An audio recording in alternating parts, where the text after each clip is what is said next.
के अंडर में स्वतंत्र रूप से छोड़ा गया है और उस अधिकारी जिसके अंडर में उसे रखा गया है बाल अपराधी को, वो उसको दिशा निर्देश देता है, दूसरा पॉइंट।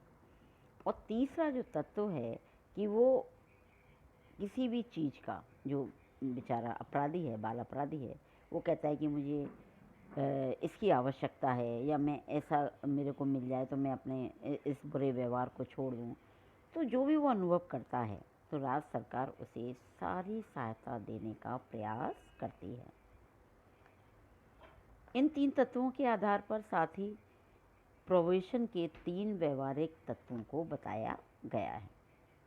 पहला, अपराधी को दंड नहीं दिया जाता। दूसरा, यदि दंड दिया जाता है तो उसे कार्यान्वित नहीं किया जाता। तीसरा, अपराधी का आचरण यदि नहीं सुधरता है तो उसे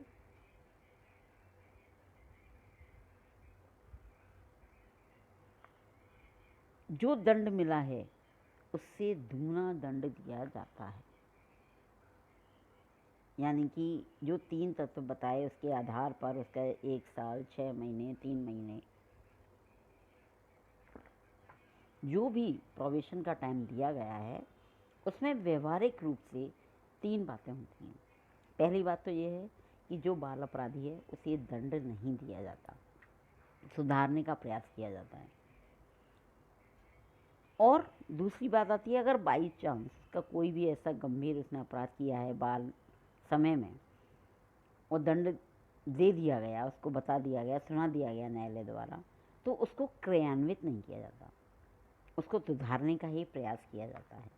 और तीसरा, यदि अपराधी का उस टाइम पीरियड में कोई भी सुधार नहीं होता, प्रोबेशन टाइम में यदि वो अपने में कोई भी सुधार नहीं लाता, वो उससे नहीं सुधरता है हमारे निरीक्षण, दिशा निर्देशन से और अपने अनुभव के द्वारा, तो उससे दुगना उसको दंड दिया जाता है। पहले जो दंड मिल रहा था, जो उसको सुना दिया गया, उससे भी दुगना दंड उसे दिया जाता है।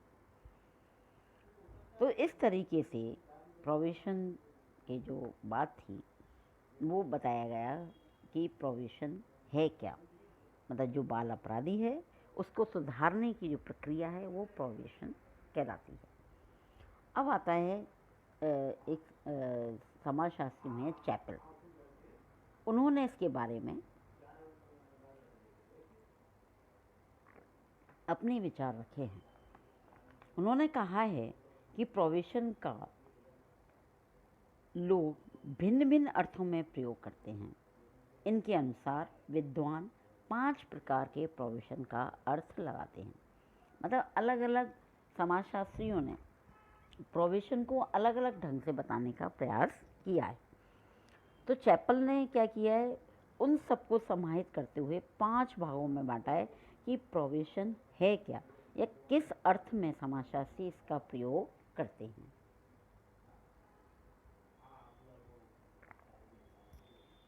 पहला है, यह दंड से बचने का एक अच्छा साधन है।